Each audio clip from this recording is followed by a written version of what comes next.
je ne voulais que ça au départ. Est-ce que ton handstand ressemble plus à une chute contrôlée qu'à une figure stylée? Pareil pour moi il y a 7 ans, j'étais pas capable de tenir 2 secondes. Et pourtant, aujourd'hui, et honnêtement, je voulais juste débloquer des figures et faire des trucs cool avec mon corps. Mais sans même m'en rendre compte, je me suis transformé physiquement. Si toi aussi, malgré une vie chargée, t'as envie de t'entraîner de manière flexible, de te faire plaisir et d'apprendre à faire des trucs cool avec ton corps, tout en forgeant sans forcer un physique qui te plaît vraiment, reste jusqu'à la fin de cette vidéo parce que tu vas repartir avec exactement les principes pour y arriver. T'as ton travail, t'as une vie chargée, tu cours à droite à gauche entre ta famille, tes amis, tes impératifs. Tu rentres fatigué, mais malgré tout, ça reste important pour toi de t'entraîner. La salle, ça te saoule un peu, tu as décidé de t'entraîner au poids du corps pour devenir un petit peu plus fort chaque jour, tout en te forgeant un physique sympathique.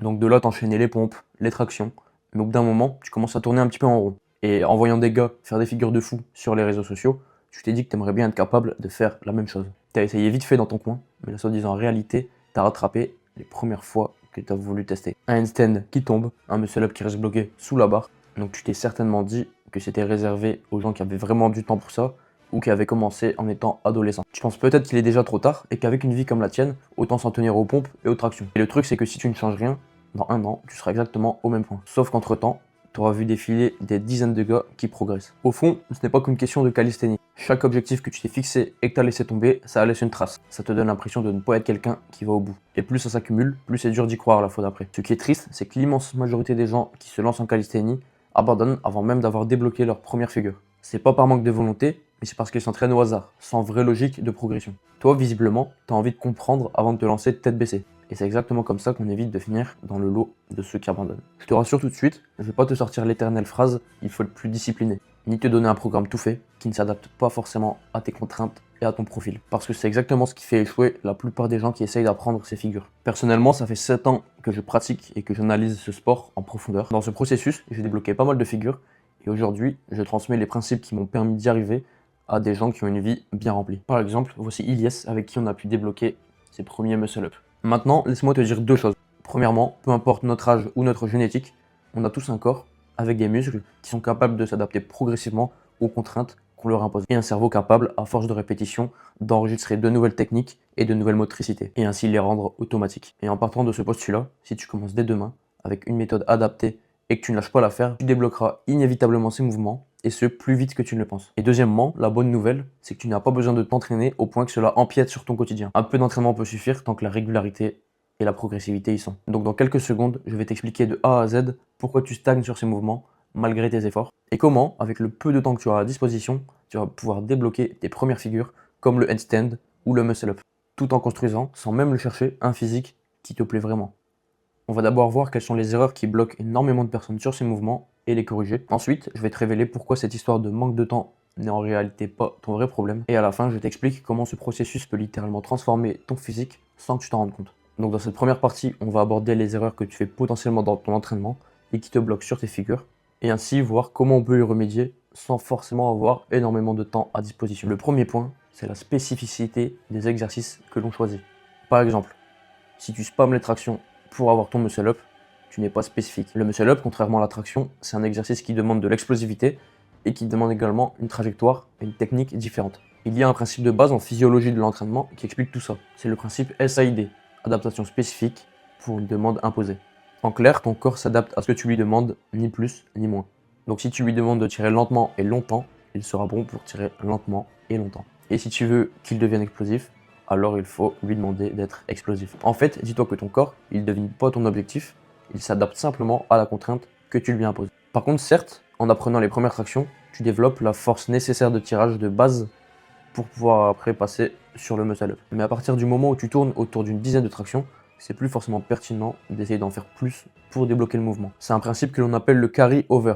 En gros, c'est le transfert de ce que tu gagnes sur un exercice vers un autre exercice. Et ce transfert n'est jamais total. Il dépend de la ressemblance entre les deux mouvements. La traction et le muscle-up partagent des similitudes. Donc il y a un petit peu de carry-over. Surtout au début, progresser en traction, ça t'aide. Mais plus tu montes en niveau et plus ce transfert s'épuise. Parce que maintenant, ce qui te bloque, c'est plus la force brute, mais c'est l'explosivité et la technique, qui ne sont tout simplement pas travaillées pour le muscle-up lorsqu'on enchaîne les tractions. Tu perfectionnes une compétence qui est plus celle qui te limite, donc c'est pas forcément rentable pour ton objectif de muscle-up. Du coup, ce que tu dois faire, c'est travailler des exercices qui se rapprochent le plus possible des caractéristiques du mouvement en question. Des tractions explosives avec l'intention de monter le plus haut possible, donc de toucher avec les pecs ou encore plus bas, ce sera déjà plus spécifique que des tractions classiques. Et des tractions explosives comme celle-ci, avec les coudes qui partent vers l'intérieur plutôt que l'extérieur et en utilisant le retour de balancé, seront encore plus spécifiques puisqu'elles reproduisent la trajectoire du muscle-up.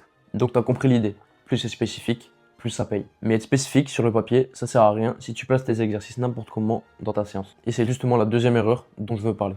Cette erreur, c'est le manque de priorisation. Si on reprend le même exemple et que le muscle-up est ton objectif principal, et que tu n'as pas beaucoup de temps à y consacrer, tu dois prioriser les exercices les plus spécifiques possibles. Que ce soit dans la portion de l'entraînement qu'ils représentent, et dans l'ordre dans lequel tu les places. Et l'erreur classique, c'est la suivante. Je vois souvent des gens se cramer aux tractions et ensuite faire des tentatives de muscle-up. Ça crée une fatigue accumulée qui sabote le moment le plus important de l'entraînement. Il faut savoir qu'un mouvement technique, explosif ou qui demande de la force progresse toujours mieux lorsque tu l'attaques en étant frais. En état de fraîcheur, ton système nerveux contrôle le geste avec plus de précision, plus d'intensité et plus de vitesse. Tes répétitions sont ainsi plus qualitatives, tu exprimes plus de force et tu recrutes les fibres musculaires les plus puissantes. A l'inverse, quand la fatigue s'installe, le contrôle moteur se dégrade et tu ne peux plus produire d'efforts maximal. Donc tu répètes un geste dégradé et c'est ce geste dégradé que ton corps enregistre. En fait, il faut savoir qu'il y a une raison scientifique à tout ça. La force, elle se développe de deux manières. On a le facteur musculaire qui prend en compte la taille et la capacité du muscle. Et on a le facteur nerveux, à savoir la capacité de ton cerveau à coordonner et à recruter efficacement ses fibres musculaires. Les deux comptent, mais quand il s'agit de débloquer un mouvement qui demande de la technique et de la force, le facteur nerveux joue un rôle déterminant et c'est souvent ce qui nous manque. Bien souvent, la force brute est là, mais on n'est pas encore capable de l'exploiter avec la bonne coordination. Et ce facteur nerveux, il faut savoir que c'est le premier à décrocher dès que tu es un petit peu fatigué. En clair, on place en début de séance les exercices sur lesquels on veut progresser en priorité, ainsi que ceux qui sont les plus exigeants en termes de force et en termes de technique. Parce que c'est précisément là qu'on a besoin de toute son énergie. Si quelques entraînements de 30 minutes suffisaient à devenir une légende, je pense que tout le monde ferait des planches à une main. Mais par contre, pour débloquer tes premiers mouvements, c'est largement suffisant. Mais prioriser, ça suppose de savoir ce qui te bloque, et ça change d'une personne à une autre. Si tu prends deux personnes qui n'arrivent pas à faire leur premier muscle-up, par exemple, l'un manque d'explosivité, elle n'arrive pas à se tirer suffisamment haut, et l'autre est suffisamment explosif, mais ne parvient pas à passer au-dessus de la barre, car problème de transition à cause d'une mauvaise trajectoire. En leur donnant le même programme, t'en fais peut-être progresser un, mais pas l'autre. Et c'est pareil pour ta mobilité d'épaule, ton temps disponible, ta morphologie. Tous ces facteurs-là, ça déplace tes priorités. C'est pour ça qu'un programme tout fait par un mec sur internet, aussi bon soit-il, il n'a pas été construit spécialement pour toi. Donc de ton côté, pour choisir tes exercices, tu dois savoir précisément ce qui te limite. Et cette question, qu'est-ce qui me limite? Certains ne se la posent jamais. Ils recommencent encore et encore de la même façon. Et c'est là que j'en viens à ma troisième erreur qui est le manque de remise en question. Il faut être fou pour faire quelque chose de la même manière et espérer que ça marche. Cette phrase, elle illustre bien ce point. Si je prends l'exemple du handstand, je vois souvent des gens qui multiplient les essais sans changer à un seul moment leur manière de faire. Et au final, le résultat, il ne change pas non plus. D'où l'importance de se filmer, de s'analyser et d'ajuster constamment. Et pour faire ça, il faut confronter deux choses. En premier, nos sensations. Donc par exemple, on peut avoir la sensation d'être parfaitement droit. Et la réalité. En réalité, on peut être courbé en banane. Et ça, on va le voir directement sur la vidéo. Et cet écart entre nos sensations et la réalité, ça témoigne d'un manque de proprioception. Cette dernière s'améliore justement à force de confronter ces deux éléments et d'ajuster. Pour définir rapidement la proprioception, c'est ta capacité à percevoir ton corps correctement dans l'espace. Et pour comprendre pourquoi te filmer peut tout changer, il faut comprendre comment le cerveau apprend un geste. En fait, il fonctionne en boucle.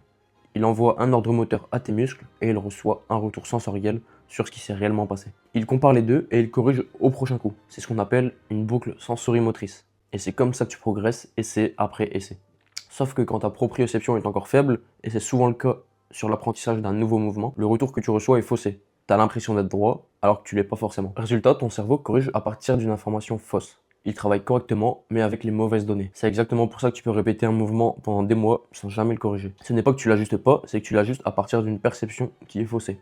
La vidéo, c'est ce qui vient casser ce cercle et qui vient te donner un retour extérieur et objectif. Une sorte de proprioception externe le temps que la tienne se construise. Tu vois la réalité au lieu de la ressentir et ton cerveau se calibre sur les bonnes données.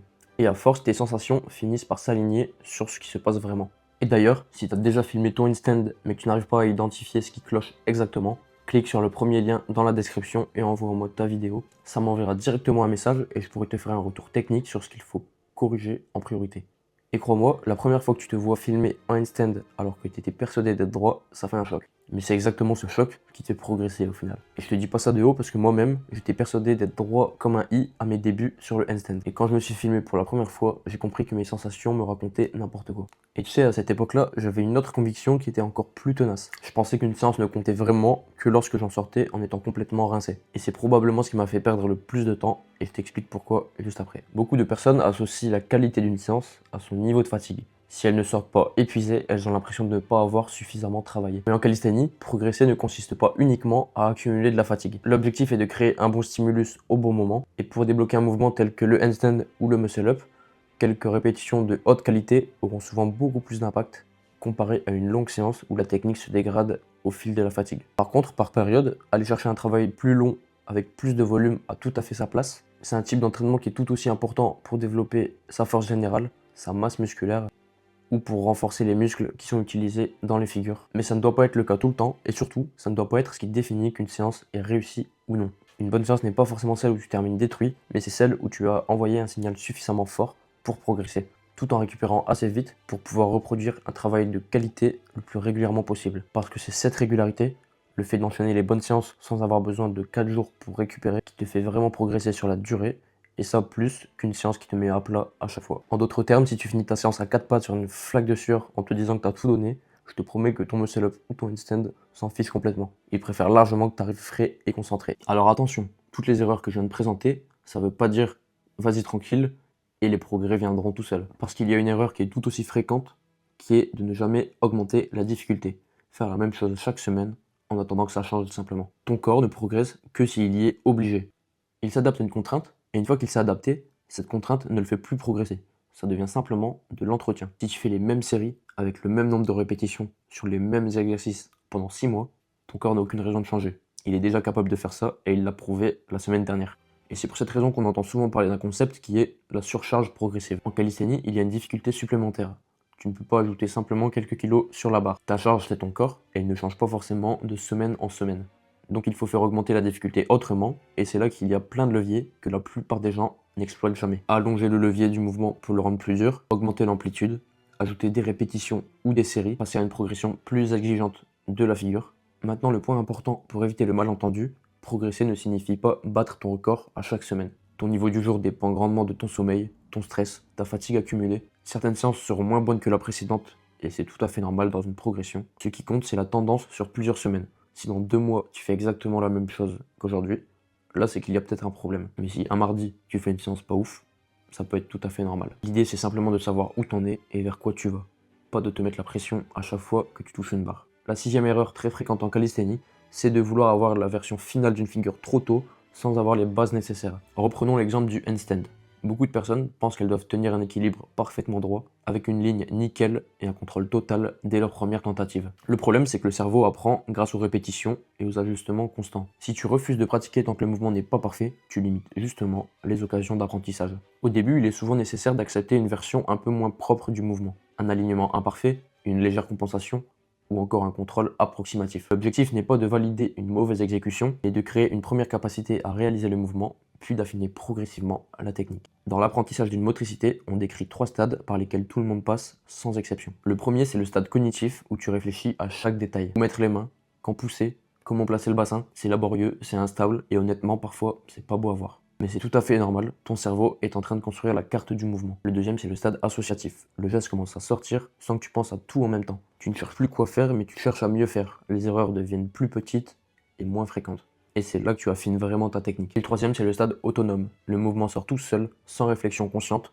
C'est le stade où sont tous les monstres que tu regardes sur Instagram. Et le truc, c'est que le stade 1, même si c'est laborieux, c'est un passage obligatoire. Malheureusement, il n'existe aucun raccourci pour sauter directement au stade 3. Tous ceux que tu admires y sont passés, mais ils ont juste eu la bonne idée de ne pas partager cette période. Donc quand tu refuses de pratiquer parce que c'est pas propre, tu refuses de faire le stade 1. Et sans stade 1, il n'y a jamais de stade 3. Vouloir une forme parfaite trop tôt peut devenir un frein parce que tu cherches le niveau final avant même d'avoir construit les bases. Enfin bref, arrête d'attendre d'être prêt pour essayer, parce que sinon tu vas attendre 10 ans et ton handstand également.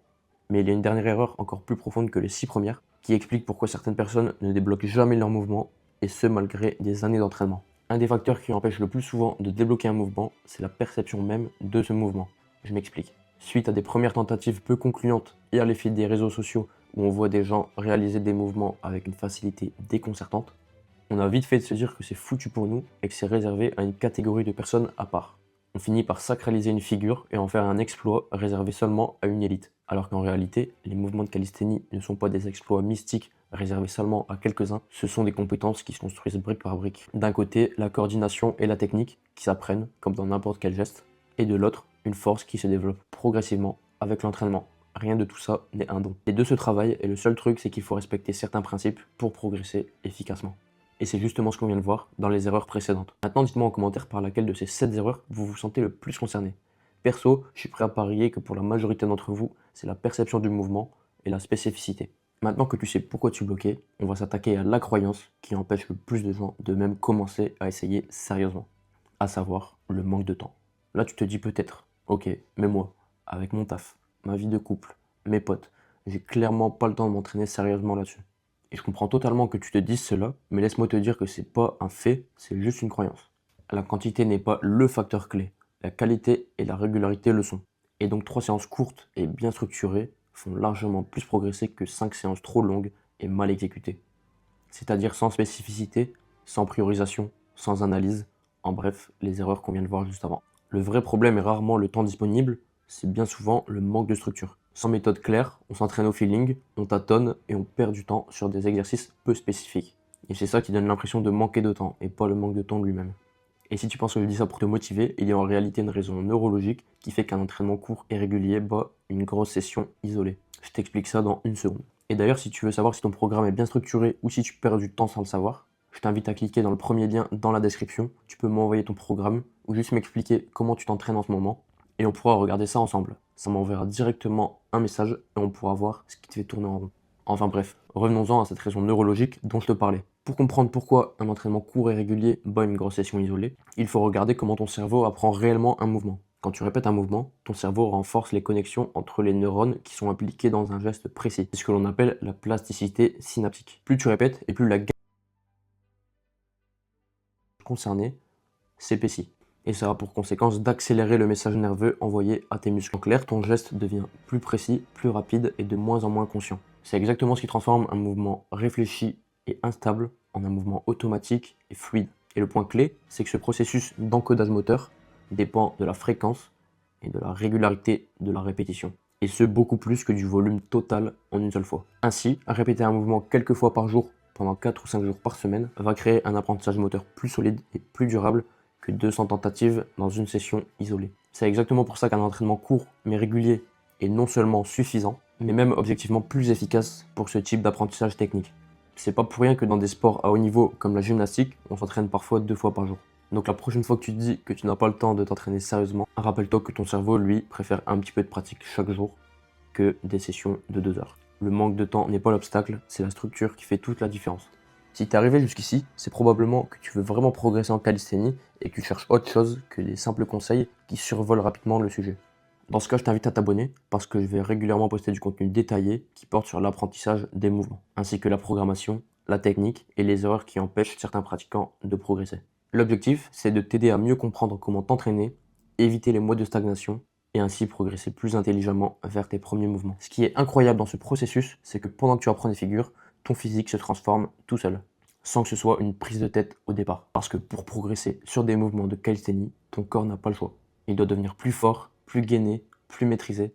Et un corps qui devient capable de cela, c'est un corps qui se dessine et qui prend cette allure athlétique que tu recherches. Tu ne t'entraînes plus pour maigrir en forçant, mais tu t'entraînes pour débloquer des figures, et le physique vient avec. Et il y a une raison à ça. Contrairement à la musculation classique où tu isoles méthodiquement muscle par muscle, les figures de calisthénie sollicitent ton corps de façon globale et coordonnée. Tu ne travailles pas une parcelle à la fois, tu engages des chaînes musculaires entières sur chaque mouvement. C'est exactement ce qui fait le 80-20 d'un bon physique. Ce que j'entends par 80-20, c'est les 20% d'efforts qui apportent 80% des résultats. En travaillant tes figures, tu sollicites naturellement les groupes musculaires qui comptent le plus pour l'allure générale. Le dos, les épaules, les bras, c'est ce qui te donne un vrai résultat visuel sans passer ta vie à la salle. Il y a aussi une différence fondamentale avec la musculation, c'est qu'au poids du corps, tu ne peux pas tricher. En salle, avec des charges, une prise de gras peut rester masquée un moment, ta barre de développé couché monte de la même manière, même si ton pourcentage de graisse augmente en parallèle. Parce que le poids que tu soulèves ne dépend pas directement de ta composition corporelle. En calisthénie, c'est l'inverse. Ton propre corps est la charge. Si tu prends du gras, c'est littéralement plus dur de réaliser tes figures. Et tu le ressens directement dans tes performances sans même avoir besoin de te peser ou de te scruter devant un miroir. Ton corps devient l'indicateur le plus honnête de ta progression. Et ça crée naturellement une attention particulière à ton hygiène de vie, l'alimentation, le sommeil, la récupération. Pas par contrainte ou par obsession, mais simplement parce que ça se ressent directement dans ta pratique. Mais soyons clairs, je vais pas te vendre du rêve, la calcénie ne fait pas tout par magie. La vraie formule, elle est simple. À force de régularité dans ton entraînement et à force d'adopter des habitudes saines et flexibles, et que ces dernières sont alignées avec ton objectif physique, alors la transformation devient inévitable. Le mot important ici, c'est flexible. Pas besoin de peser tout ce que tu manges, de compter chaque calorie et de t'interdire ce que tu aimes. C'est justement ce qui fait craquer ou abandonner la plupart des gens. Il s'agit juste d'installer petit à petit des habitudes tenables en faveur de ton objectif. Ce qu'il faut retenir, c'est que c'est la régularité et la durabilité qui transforment et pas l'intensité pendant un mois puis un abandon. Ce qui est sympa, c'est que cette formule, tu peux la modeler selon ce que toi, tu veux. Si ton objectif, c'est surtout de prendre du muscle, tu vas donner plus de place au volume, aux répétitions. Et côté habitude, tu vas manger un petit peu plus que ce que tu dépenses. Si ton objectif, c'est plutôt de sécher, de gagner en légèreté et en définition musculaire, tu vas viser un léger déficit calorique qui peut se faire également par une augmentation de la dépense énergétique. Dans les deux cas, tu progresses sur tes figures, mais le corps que tu construis en chemin n'est pas exactement le même. C'est pour ça qu'il faut savoir ce que tu veux avant de choisir comment tu t'entraînes et comment tu manges. Sinon, tu tires dans deux directions opposées et tu n'avances sur aucune. Et ta vie active que tu voyais comme un frein, bien exploitée, elle peut jouer en ta faveur. En bougeant toute la journée, tu dépenses déjà de l'énergie sans y penser. Certes, ça ne remplace pas de bonnes habitudes, mais ça peut être un allié et pas forcément un obstacle. Et au bout du compte, ça vaut vraiment le coup, parce que le jour où tu débloques ta figure, c'est pas juste une figure que tu gagnes. C'est la preuve que tu es capable de tenir un truc exigeant, malgré ton taf, malgré tes impératifs. Et ça, personne ne pourra te l'enlever. Maintenant, tu sais quoi faire pour progresser sur ces figures. Mais comprendre la théorie et réussir à l'appliquer à ta mobilité, ta morphologie, tes contraintes, c'est complètement différent. C'est justement là que beaucoup de personnes se bloquent. Elles appliquent une méthode générale à une situation qui, elle, est unique. Si tu t'es reconnu dans l'une des 7 erreurs que l'on a vues, que ce soit le manque de spécificité, le fait de finir cramé à chaque séance, ou l'impression de ne jamais réussir à passer un cap, je t'invite à cliquer sur le premier lien dans la description. Ça m'enverra automatiquement un message sur WhatsApp. Je pourrais te poser quelques questions sur ton niveau actuel, analyser ton programme et regarder tes vidéos. Ainsi, je pourrais identifier ceux qui te bloquent et te donner des conseils adaptés à ta situation. L'objectif, c'est de comprendre ce qui limite ta progression aujourd'hui. Si cette vidéo t'a aidé à comprendre pourquoi tu stagnais, like-la et partage-la à un pote qui est dans la même situation. Ça pourra peut-être débloquer un truc pour lui aussi. Enfin bref, maintenant tu sais quoi faire et le plus dur c'est de commencer. Mais si t'es arrivé jusque là, c'est que t'as selon moi la motivation pour y arriver. Donc lâche pas.